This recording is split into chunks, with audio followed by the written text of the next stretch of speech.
All right, guys, welcome to episode 5 of the Transition Podcast, Life After Sports. I'm definitely pumped up to be here today. I'm excited. I'm nervous. I have no idea where this is going to take us, but I've got my friend Nelson Dellis here live with us. Nelson, thank you for coming in. I know that you and I spoke about this a couple weeks ago, so for me it's a privilege to have you on, man. No worries. Thanks for having me. Nelson is a American memory athlete, grandmaster of memory, author of his new book, Remember It, and Clients for Memory, a non-for-profit which is dedicated to raising funds for Alzheimer's. That's right, yeah. So he's a CrossFitter. He's an athlete. At heart, his mindset is absolutely unbelievable. So let's get this started, Nelson. Let's do it, yeah. So, Nelson, we met we actually met at a CrossFit facility. Yeah. And like I a saw half ago, 2 years. Yeah. Yeah. And I saw this big, tall guy who moved wall balls at an unbelievable pace and rode really well. That's about it. It's so crazy. So you and I got to meet each other. Our families got to meet each other. You have an amazing family. I know you just had a little baby, so congrats on that. Thank you, man. You getting any sleep? More and more by the day, but it's not a lot. Yeah. That's awesome. Yeah. I didn't get no sleep. Both of my children did not sleep. Olivia and Rashawn ever. So like when parents tell me that their kids sleep, like I don't get it because my kids did not sleep. So no, our kids sleeps. So there's some sleep for us to be had during that, but he wakes up a lot too. Okay. Well, you're super lucky. My kids used to wake up every single 2 hours, and it was it's not absolutely horrific. So Nelson, the first I have a question for you. You're a memory champion. I didn't even know that existed till I met you. I'm gonna be honest with you. Yeah, most people don't. And you memorize things at an absolute speed and rate. Yeah. How did this whole thing start? What's your why? Tell me your story. Like, how did you become a memory champion? Yeah, I mean, it's kind of a weird thing when I think of it, because if you were to tell me 20 years ago when I was a kid that I would have been, a memory champion, I would have laughed because my memory was average. And who wants to memorize stuff competitively? That sounds really boring. So, but the interest came because my grandmother had Alzheimer's. That's what eventually took her in 2009. And kind of the lead up to that, seeing her deteriorate over the years kind of made me fascinated with memory and the brain. And one of the things I discovered when she passed was that there is a championship for memory. And what was most interesting to me was that the people who competed and the people who won, who could do decks of cards in under a minute or hundreds of digits in 5 minutes, crazy stuff, it was all trained. That's really what hooked me in, because up until that point, I'd always thought that you either had a bad memory or a good memory, and that's kind of the cards you were dealt. No fixing anything. Sure, I knew about little mnemonics you could use to study and stuff, but I thought, bad memory is bad memory, good memory is good memory. But that's not the case. And these competitors at these competitions show that anybody can train their memory and do these phenomenal feats of memory. So anybody can actually train their memory? Anybody, yeah. Yeah, whether you're a kid just, starting school, or you're an adult who's claimed that they're horrible with memorizing names their whole life, you can turn that around. That is amazing. I wouldn't, I was watching your videos yesterday. I'm like, how does this guy do this? Like, it's crazy. But I know that you use a couple examples, and that you did state that anybody can do it. What's funny is, as an ex-baseball player, I don't know that I had memory skills, but I could pick up a lot of patterns. Okay. With pitchers. So like related to baseball, yeah. Yes, or like what I call frequencies and patterns. So like in certain counts, they throw X amount of pitches, and I pretty much use the law of averages to say, okay, if it's a 2-1 count, 80% of the time he throws a fastball, and that's how my mind always works with numbers. Know these facts. Yeah. That's what he's doing. So going back to what you were saying is, so obviously it was what triggered this whole thing is losing somebody who's very special in your life, your grandmother, and in some weird form or some amazing form, you lose your grandmother, and it inspires you to say, hey, you know what? I don't, maybe I don't want this to happen to me. Yeah. Was that a thought? That was a key part of it. I was very fascinated, obviously, by this world of memory, but I also wanted to do it kind of as a personal, like favor to my future self, right? Mm-hmm. Obviously, I was young. I'm still young. I wasn't going to have any memory problems anytime soon, but I thought of it as maybe like if I start now, it'll become a habit and something that's just like part of me. Training my memory is a thing I do every day, and I treat my brain like it's part of my body. I feed it well. I go to the gym, the mental gym every day. Like I work it out, and hopefully down the line when I'm 80, 90, I'm sharper than I would have been if I hadn't taken care of my mind. And you're probably going to get there, because I truly believe the same way you take care of yourself physically. Yeah. To hopefully buy a healthier life on the back end, Yeah. You're doing the same thing with the mind, which is amazing, because I don't think people are actually conscious of that. No, and that's the thing, and I try to get that message out. Is like people think, okay, I'm out of shape, I'm not healthy. Let me go to the gym, let me eat right. But they think body, right? Which is fine. I mean, yeah. You want your body, your heart rate, your blood pressure, lungs, whatever. Yeah. But the important part is your mind too, and that's the thing I try to get across to people is. It's both, right? Your mind is what controls your body. So why would you skip that, right? Yeah. And I couldn't agree with you more. It's, as a former athlete and somebody who had different challenges after I was done playing baseball, I realized how powerful the mind is. I mean, the mind is everything. The mind controls your body. The mind controls your emotions. Sure. The mind controls everything.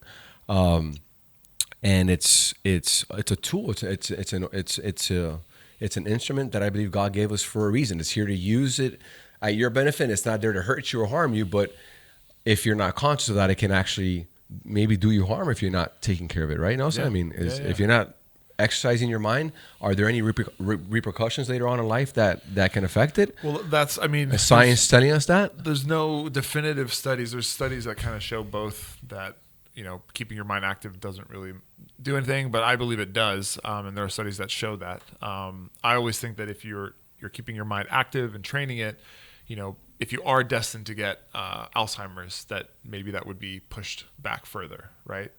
And any extra years I can get where I'm cognizant of my life and what I'm doing is great, right?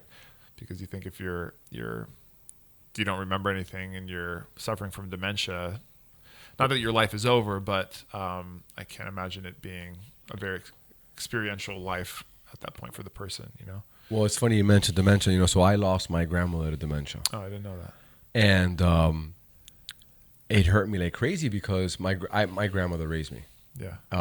To the age of 18. Wow. So, and as somebody who I actually, I slept on a bed with her for most of the years of my life, and to have, to grow up and to see her at the end of her life, not even remember if I went to go see her, Yeah. or she would remember in parts, or or told me to come more often when I was just there 2 hours ago. Yeah. It sucks, dude. It's hard to watch, it's horrible, man. It really is horrible. It's one of those diseases that it doesn't just affect obviously the person suffering from it, but the whole people around them, right? Well, you know what's funny? So my stepmom lost her mother to Alzheimer's, and I saw her. I hate to drift away in some way, and she'd come in and out, and I saw my stepmom go through hell with her, and we always just say as a family though it's really weird because it's almost like it's kind of good that how do I say this? She wasn't sometimes aware of the negative stuff going on in life. Yeah. We were suffering more. Probably more. Yeah. Than Emotionally. she was. Right. Emotionally. Yeah. I'm not, because you're not in their mind, so we don't know. But yeah. We were definitely suffering more. I know that my stepmom would go see her, and when your own mother doesn't recognize you, it's a pain to carry, man. I admire the fact that you really use this as a tool, and now you're probably going to change lives because people are going to start becoming more aware of how important it is to take care of their memory. That's the single message. Like whenever I give a talk, whenever this book, whatever, it's like just be aware of your mind, right? That everything you're doing now, just like the same way you think about your body and health and everything and longevity of life, whatever, for your body, just keep that in mind for your mind. And I hope that makes people think about like, oh, I'm going to maybe try to do that crossword puzzle today to like give my brain a flex, or go try something new to kind of recircuit some of my wiring in my brain to make it, think a little bit instead of just sitting on the couch every day, binging on Netflix where you don't even think about anything, So talk to me about your early school years. I mean, before your grandmother gets diagnosed with Alzheimer's, what were you doing? I mean, what were you playing a sport? Talk to me about your college career. Where'd you go to school? Where'd you go to? So I grew up, my dad was in business and we traveled all the time. We lived I was born in London and we lived there for a while. Then we moved to Miami for a couple of years, moved to Paris, back here, London, back here. So we were always moving. Okay. I've always been tall, so I was always forced to play basketball. You're a big guy, man. Yeah, 6'6". Guys, this guy's a big man. He's about 6'6". So, but I was always, and I still am, I guess, like lanky. I was even skinnier when I was growing up. So I had to play center. Okay. But were you a basketball player? Yeah. In high school? Yeah. Okay. Not very good. I actually got better playing pickup ball in college. Okay. But you were a late bloomer. Yeah. Like I couldn't. I was 6'5", 6'6", and it's so hard for me to dunk. But then when I was in college, I got actually really good at it. So can you dunk now? Well, I don't know. I haven't tried. Probably, yeah. Like I would think watching you CrossFit and do box jumps, I think you can jump. Yeah. I think. But back then I could do like a solid 2-footed jump. Okay, dunk, just right under the rim. Okay. Yeah. But now I'd have to do like a running start, like one-handed thing. I jump like a white man. It's bad. There's no like beating around the bush. It's not pretty or like nasty or anything. But yeah, so basketball was kind of what I grew up on with sports. I always liked kind of pushing myself. And I see that about you. I that's one of the things that kind of attracted me to you was I see you in that gym early. I know you're a 6:30 a.m. guy. Yeah. And how hard you push yourself. Yeah. And you and your buddy Craig. Oh man, yeah. Craig, I hope you're listening to this. I know that you're stuck in somewhere, making sure that you're running a tight shift over there. But I see you guys go at it. I've seen you roll like a bat out of hell. Yeah. Nate, I'm sorry, but I think Nelson's got you on the roar, buddy. It depends what situation. He gets me on some things. But I do see that you're a competitor at heart. Yeah. So talk to me a little bit about that. From one of the messages that I have in this podcast is that I truly believe that the mind of an athlete is special, extremely special, and people don't really realize how far your mind can take you. So. Yeah. The fact that not only you're a memory champion, I think that's just an asset you have, but the fact that you are putting out content and information about making your mind more powerful, I truly believe that enhances people's performance, their faith, their belief system in themselves, because you put yourself in real uncomfortable situations. Yeah. And now I'm going to take you somewhere. I love that you're doing all this memory. You're a memory champion, which is unbelievable. Yeah. You've done all these shows, but there's one thing that really caught my attention personally is you've tried to climb Mount Everest. Yeah. You've climbed it 3 times. I haven't summited, but I've attempted it and gotten very close 3 times. Yeah. Among other mountains. Dude, talk to me about this, because I saw the video on YouTube. Yeah. If anybody's, whoever's listening, you need to go onto his website and watch this man try to climb Mount Everest. It's one of the most inspiring videos I've ever seen. Nelson, tell me what that is like. Yeah. What got you there? And I want to know your why. There's something that's driving you. I want your why. Yeah. I mean, let's back up a little bit. Talking about the things you were saying before is like, I think talking about the competitor mentality that I have, I wasn't very good at basketball. I was all right. CrossFit, I feel like I'm okay at. I'm not obviously anywhere near the best or even the best in our gym, but I definitely put my all in every time I go. And that's the thing I think that sets me apart.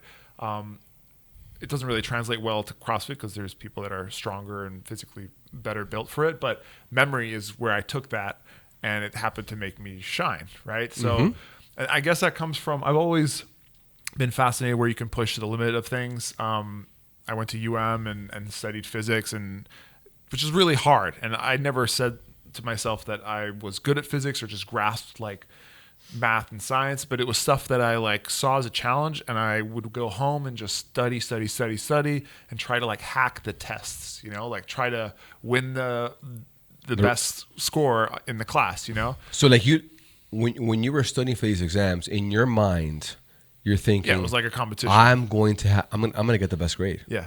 Like none of my classmates are going to beat me. And every semester, I'd have a new teacher for this class, whatever. I'd study how he would pose questions, in class or whatever, and I'd formulate my attack based on that, So it was so crazy, man. So you even had a game plan. Always had a game plan, yeah. And I love that. I love figuring that out, and that's kind of what happened with memory and the climbing is memory. I figured out how to obviously learn the techniques to get a better memory, but also how to hack a win out of the championship and be better than people who are also training and trying to win, And then with the climbing, why stop with the mind? I wanted to see where I could push my body, like to the ends of the earth, see what happens when I'm faced with these kind of like insane situations and I'm struggling to breathe. And well, as I'm watching the video, I'm looking at your body, and you're a hell of an athlete. You're in great shape. But I do not have a good climber's body. Or I don't think a good athlete's body. Maybe a rowing body, but so it's hard. I think it's harder for me. It's harder for you. Okay, but from what I saw and I took in was how you took your mind to a real dark place. Oh yeah. I saw it in your eyes. And at the beginning of the video, there's a part of you where you look like you're kind of like you're out of it. You're gone. Yeah. But I don't think you're gone. I took it as if you took yourself somewhere else to ease the pain that you were facing at that moment. Yeah. And that to me was unbelievable. So my mind is not in a dark place, right? I've tried to leave the dark place, right? Okay. You know what I mean? Like, okay. Yeah, but I know what you're talking about. It's like if I stay where I am and experience what's happening to me as I climb, in these insane situations, that's dark. It sucks. It hurts. It's going to defeat you. So the whole, my mentality when I climb is you got to mentally figure out how to block the pain and find the happy place, Where do you take yourself, Nelson? A lot has to do with the memory stuff. I mean, I built these worlds that I use to memorize stuff, and that's often an easy escape for me to just navigate through. We can maybe talk about what that actually means, but they're basically just other places that I put Nelson, and it's filled with memories and characters and things that distract me and make me not think about what's actually going on. So as an ex-athlete, I will say that we always talk about the zone, and I can tell you, Nelson, that whenever I was at my best, I was in the zone. Yeah. Even in business, when there's just meetings I walk into, and I know I'm in the zone. Yeah. I actually experienced that this week in a meeting, and I was driving back, and I'm like, man, I felt like I was on a base. I mean, I'm sitting in a business setting, but I was in a zone. Like there was nothing that could stop me. Yeah. And I feel like you get in a zone. Like when you're there, you were in a zone, and I feel like you slow the game down. And the reason why I say that is because I don't know what thoughts are running through your mind, but in watching that video, I know that you're slowing the game down. So talk to me more about Yeah. I know that you're going places, but there's fearful thoughts coming at you. Yeah. There's probably thoughts of death, maybe. I mean, I have no idea, man. Like just to set it up. I mean, if you think about what I'm going through at say 24,000 feet, right? So you're just about you're approaching what's called the death zone. You're nearing the highest camp on Everest, which is I saw that, and it's literally called the death zone, people. Yeah, because your body's essentially dying, right? Just because it can't live at that altitude. Hold on, right? Like literally? Yeah, like it's because the oxygen levels are just that low. Yeah, so you're at altitude. This is the hardest thing about Everest is if you were summiting Everest down here, it would be a piece of cake. But because it's at where jumbo jets fly, you're dealing with a third of the oxygen, right? And you're exerting yourself, right, for 8 to 10 hours a day on minimal food, right? Because you can't logistically bring stuff to support that, right? So you're dealing with the lack of oxygen, these long days, right? Of just think about 8 hours of just slogging up a slope, right? You're carrying a lot of weight. What else? It's cold as balls, right? It's fucking freezing, right? Yeah. And then, and you're not getting enough calories like from the food, right? And just even being at altitude, you burn tons and tons of calories just by sitting there. Well, I was telling you earlier, I mean, I was just in Snowmass 2 weeks ago. Yeah. And I was at the highest peak I reached was 13,000 something, I believe, in that slope called Longshot. Uh-huh. And dude, my heart rate was through the roof. Yeah. Your heart rate's just going to naturally be higher. And I can't even imagine being, 10,000 more feet. Yeah. 11,000 more feet. I mean, that to me is that's a mountain on top of a mountain. Yeah. And you're still not at the summit. Right. Yeah. Exactly. And you look up at this mountain, and you're moving very slow, one step at a time. And you see the goal in sight for the day, right? Which is the next camp, where you're going for the summit, and it's just like so far away, and you're just making tiny. I watched you progress. walk very slowly. Yeah, and that's that caught my attention. Right? That you're just moving very slowly. I'm like, how's he gonna how long does this take? So what you got to slow it down. It's all about like what I have to do a lot of the time is you can't look all the way to where you're trying to get to, but just try to say 10 steps. Let's do 10 steps. Or that rock over there, let me get to that rock, right? That's my goal right now. That is my Everest, right? And you do it, with some of the distractions to kind of help ease the pain. And then before you know it, you're there. And then you're like, okay, next, what's the next goal? Okay, that formation of snow over there, cool. And then you're slowly chipping away, and it's little rounds of that, and eventually you get to where you want to go. But it's slow, it's long. You have to. It's very tiring mentally. You gotta dig deep, man. Yeah. I did see that you stated that you were there for 45 days and only climbed 7. On one of the years, people understand that he was there for 45 days, and he only got to actually climb this mountain for 7 days. Imagine the mental fortitude that you've got to have to do this. You go a bit stir crazy because you're at base camp. Did you camp. hallucinate, dude? Yeah. A little bit, because I'm only saying that because of the lack of food and. Yeah. When you're high up, pushing yourself to the edge, there's definitely some hallucinations and weird stuff. Maybe you're talking to yourself a little bit, or think you see things that aren't there. It's so crazy where the mind goes, man. Yeah. I mean, you got to think your body is trying to keep your core alive, to keep your heart pumping, right? So all these things are happening internally. So you think it's pulling from the other things, like you lose a lot of the circulation in your extremities. I'm sure some of your brain function goes down. It's like just to keep the core essentials of your body to stay alive. And Nelson, when you're doing that, obviously you're taking your mind to a whole nother level. Yeah, you're putting yourself. What some people may think through hell, but you're just challenging yourself. Yeah. When you're done with that, right? So you finally reached your max. I mean, I know you reached a certain camp, and you looked at the camera and you said, okay, I think that I'm happy with where I'm at, but you knew that it was time to turn around. Yeah. And that got me. I respected that because you also. At some point, you recognize, dude, I've gone as far as I can. I'm not going to put myself in danger. I don't want to die up here. Yeah.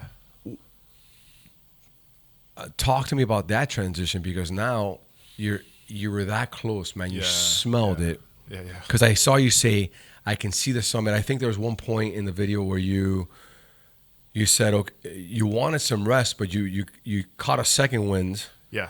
And you went. I think you got up like in less than 8 hours. You were up again doing this. Yeah. And you must have smelled that victory. Right. Yeah. So you're referring to in 2013. Yeah. We were going from Camp 2 to Camp 3, which is already really high. This was on the north side of the mountain in Tibet. The camps are set up a bit different than the south. And then I got to camp 3 longer than it should have taken me. I think everybody had a bad day. It took you 8 hours, and you said it should have taken you 2 or 3. Yeah. But I think that was a it was an overestimate by our leader at the time. And some days, dude, you're out. I get it, but like but the air pressure sometimes can play tricks on you, man. Where you think like you're, the altitude is rough, so it's going to be slow, but sometimes it just like kills you, and you don't know why you had a bad day, but it has to do with the altitude and the pressure. So it was one of those days, and I got to within. It was right over this little ledge, but I didn't know that. And I sat down and I radioed to our leader, and I was like, yeah, I don't know if I can do this. I'm like at my limit here. I was like at 8,000 meters at this point, 26,000 feet. And so now you're at 26,000 feet? Yeah. And he was like, no, Nelson, it's just over the hill. Just get up here, and once you're here, it'll be a different ballgame. And he's right. It's like, that day I was like struggling just to get to this next camp. But once you get to the camp, the only thing left is the summit. And so eventually I got myself up, I slogged in, and it was relatively right there, maybe another hour. And I got into my tent. I was exhausted. I was like, I'm done. I think that's it. And then had a little nap, came up, and was like, dude, I'm in position to go for the summit now. And that's where that, when you caught that second wind came. So is there a big difference between 24,000 and 26,000, or is it now just a mind game? The pain is there. No. Does the pain increase? It gets worse. Yeah. Marginally. Because I also at 24,000 feet, most people, I did, will put some supplemental oxygen. Which isn't like pure oxygen, like you're breathing. I saw you had like a little black mask. It's a trickle of air from a tank in your backpack that will kind of mimic being a bit lower, but it's still very, very difficult. And then so I've had a few different attempts and reasons for not summiting. That year, it was eventually I got up quite a bit after that, and it was extraordinarily cold that day and windy, and I just couldn't feel my hands or feet, and I was like, I don't want to lose my toes or fingers, and I'd seen a few dead bodies on the way, so I was just like, I'm out. I'll try this again another time. So you have a charity called Climb from Memory, a nonprofit which is for Alzheimer's, and one of the reasons you climb for is to create funds for Alzheimer's disease, for a charity. Talk to me about that charity. Yeah, so I started this charity in 2010 when I kind of got into the memory world and was like, I know a lot of things that I've discovered a lot of things that most people don't think about, keeping your brain healthy, these memory techniques. And I thought, okay, I got to share this with the world and kind of do something for the reason why I was started in the first place, right? Which was because of my grandmother and Alzheimer's. So I decided, let's see what can I do to kind of raise the attention level of what I'm doing, and that was through mountaineering. Because people are naturally fascinated by Everest and the highest peaks of the world. And you had never thought about climbing a mountain before? A few years before, I kind of gotten into it. Okay, you started looking into it online, and I had done a few little climbs here and there. Okay, and it was kind of my jam. Like some hiking and stuff like that, and some mountaineering courses.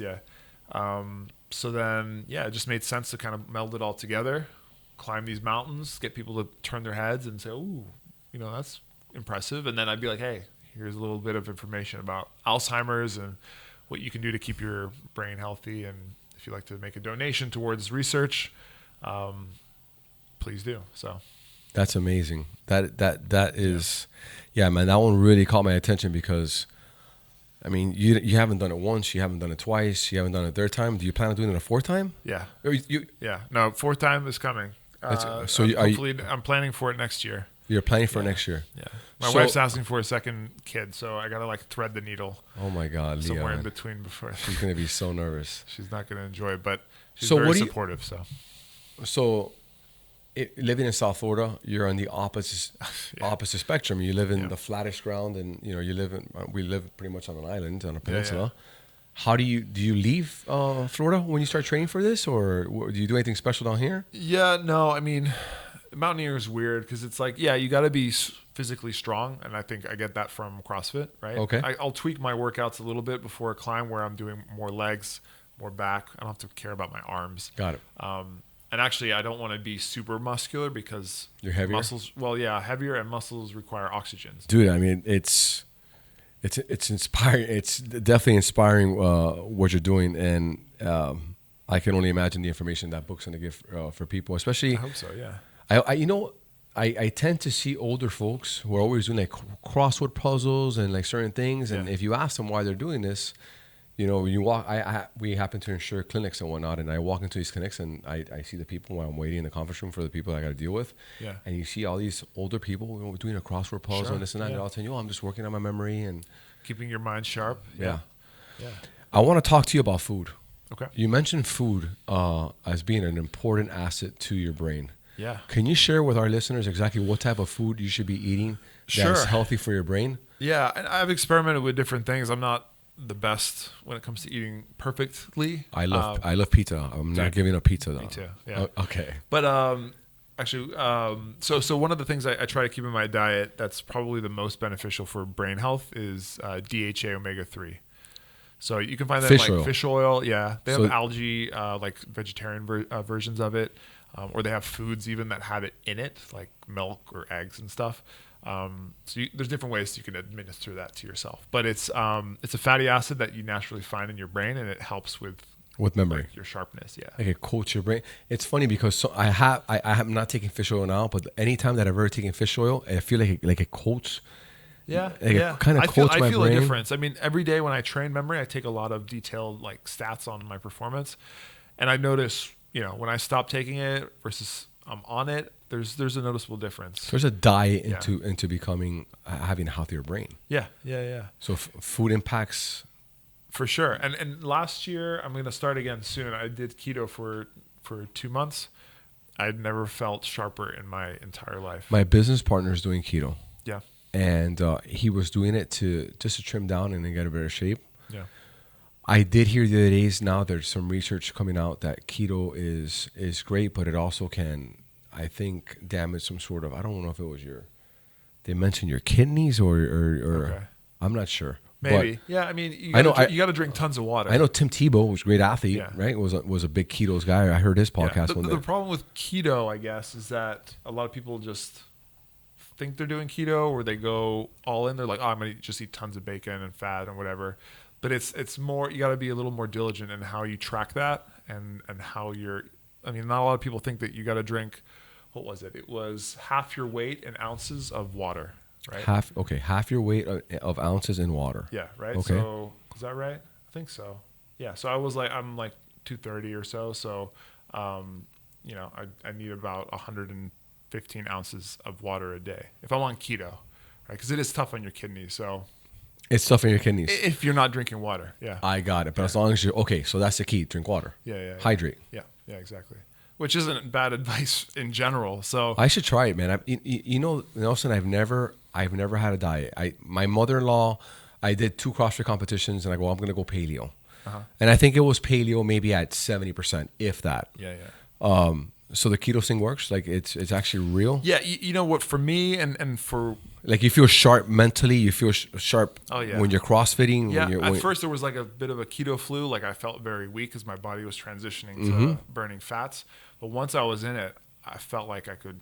It's crazy. You can almost go without eating once your body learns where to get its energy from.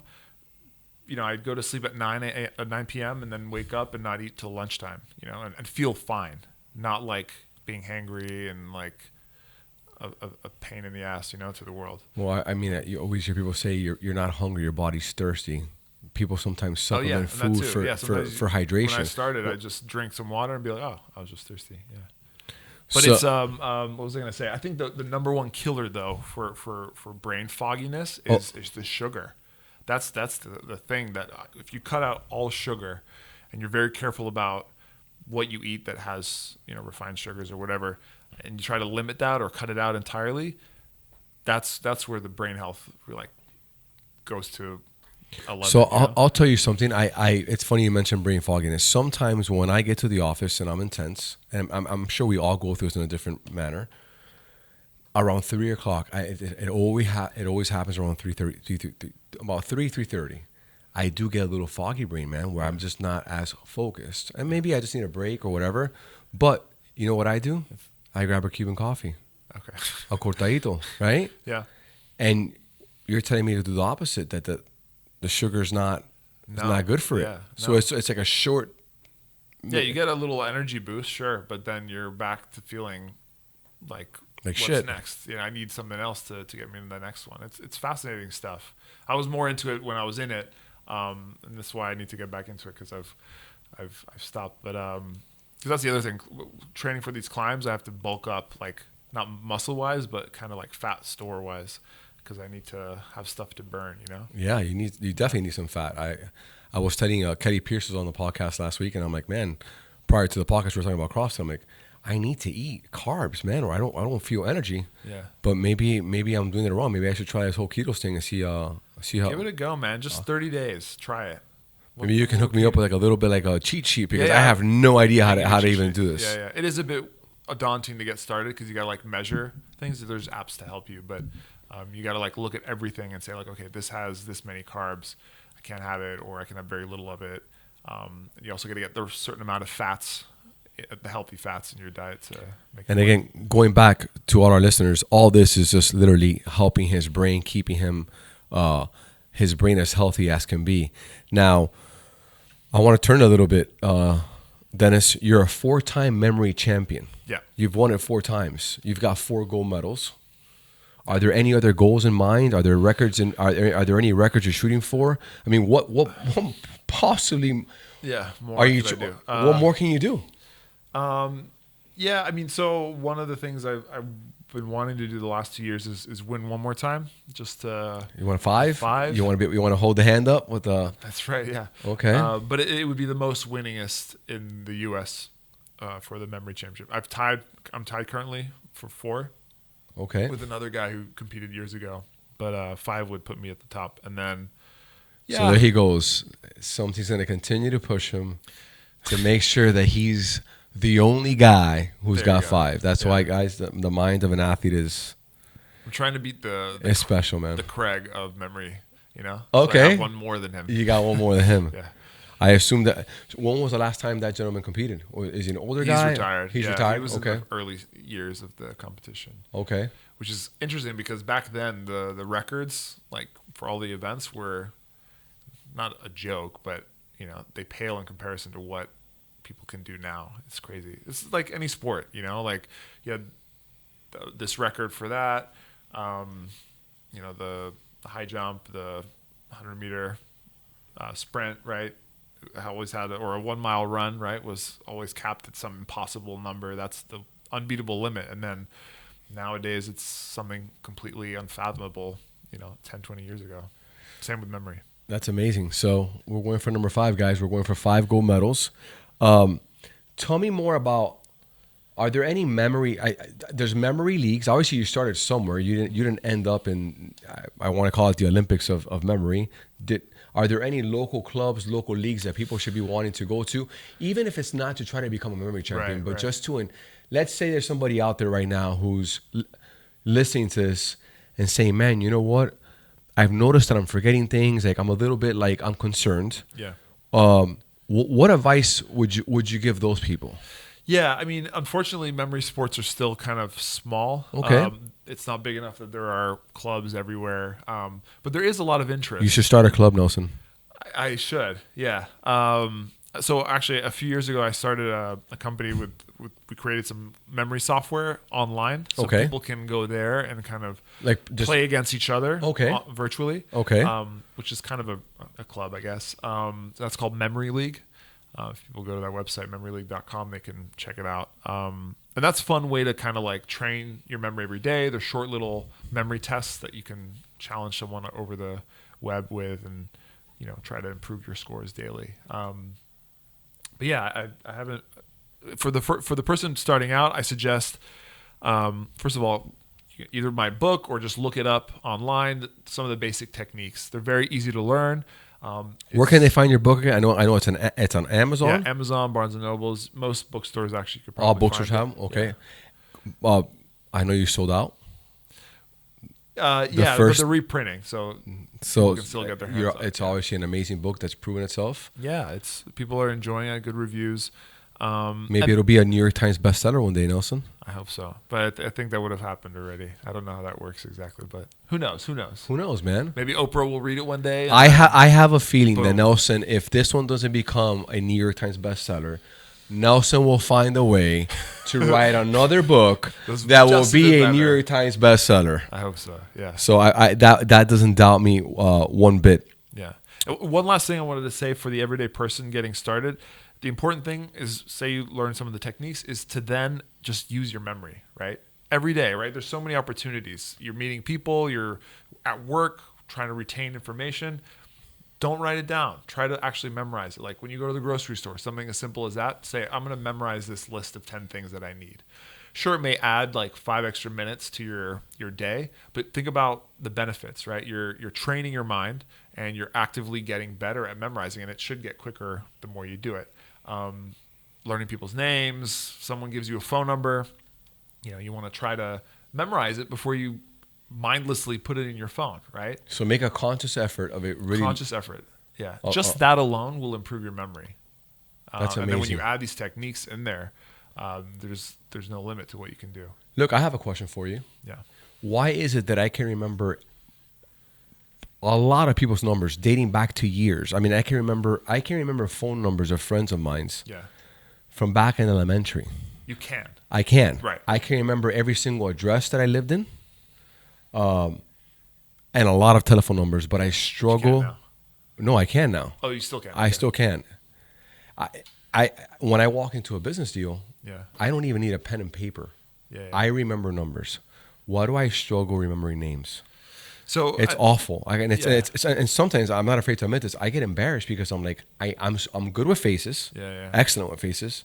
I will remember you even if I haven't seen you in years. That word, the name that is attached. Yes. Yeah. It's funny. Is there a rhyme or reason for that, or just a little bit? But it's hard to kind of put your finger on it exactly. But I think it comes down to the fact that we all are brought up with different interests naturally, and you're going to remember what is interesting to you. I'm not saying that when you meet someone and you're hearing their name that you're not interested in that, but I'm talking about like the actual content. So you coming up from a baseball background, stats, numbers, it's lots of numbers. It's natural to me. That's all I looked at. That was a huge, probably part of your life. You probably looked at stats all through your youth. Too much. Yeah, too much. So numbers feel good, right? So when somebody says a number, who knows? Maybe subconsciously you're making relations to this number kind of reminds you of like a batting average that somebody had. I remember, I remember people's office numbers. Like clients of mine, I freaked them out. I had a buddy of mine I ran into the other days, and he goes, "Dude, you haven't called me in a while." I'm like, "Yeah, I know your number," and I gave him his number. He's like, "How the hell do you know my number?" Yeah. And I've really a lot of times I've been in places where I'm like, I'm telling you, I get embarrassed. I'm like, I know this person. Yeah. I'm gonna walk up to them, say hello, and I will literally not remember their name. Yeah. But I'll remember the number. And the people I'm cool with, I'm down with. Like I know, yeah. And it just happens, and I get a little concerned. I'm like, damn, why can't I remember? Yeah. But then on the flip side, I'll remember their phone number. Right. So it's really awesome. So a big part of memory techniques is figuring out a way to make the things that you suck at memorizing, like names, as sticky as the things that you're good at memorizing, in this case, numbers. Okay. So for me, it's all about that strategy. How do I encode the stuff that's hard for my brain to absorb into stuff that it loves, right? So when I memorize numbers, I have all sorts of ways to turn it into pictures in my mind that are juicy and enticing, right? Same with names and lists of things and playing cards. And that's kind of what's in this book, is like different strategies to do that. Yeah. Guys, again, buy this book. It's amazing. Give it to your loved ones. Give it to your friends. We all need to really pay attention to our minds. I'm a huge believer in mindset, and I can only imagine that by creating a better memory and exercising your brain can only create a healthier body, a healthier lifestyle, a happier lifestyle, sure. Becoming more and more. I mean, I think this can help you in so many ways. So as we start to end this podcast, I want two things. Ready? I want people to find out where they can help, where they can, one more time, where they can find this book. Mm-hmm. how they can help donate to your charity for Alzheimer's, which I know means a lot to you, me and your sure, heart. yeah. And then you're going to give us a trick Okay, sure. with a deck of cards. Yes. And we're going to wrap this up. All right, cool. Yeah. So first of all, if anybody wants to get in touch with me, I also do personal training with memory. Okay. Where can people find you? So nelsondellis.com. That's my website. You can Instagram? It's Nelzor, Nelzor. People sometimes DM on this. Are you on LinkedIn? LinkedIn, yeah. You just put my name. And YouTube. But your website is really where people need to be going. Yeah. Okay. And then you can find everything else from there. And then my charity is called Climb for Memory. So it's climb4memory.org. And you can see, I also run trips to Kilimanjaro and Everest Base Camp for the average person if they want to join to kind of climb or hike for a cause. So I have information about that on that. So you'll help people climb? Yeah. And take them with you and train with them. Exactly. Yeah. Sit down with them, talk to them about it, kind of prepare them, a year and a half before they do this, because I can only imagine you can't prepare for this overnight. Yeah, exactly. So then we're all kind of climbing for the same cause, climbing for memory. Yeah. All right. Nelson, this has been awesome.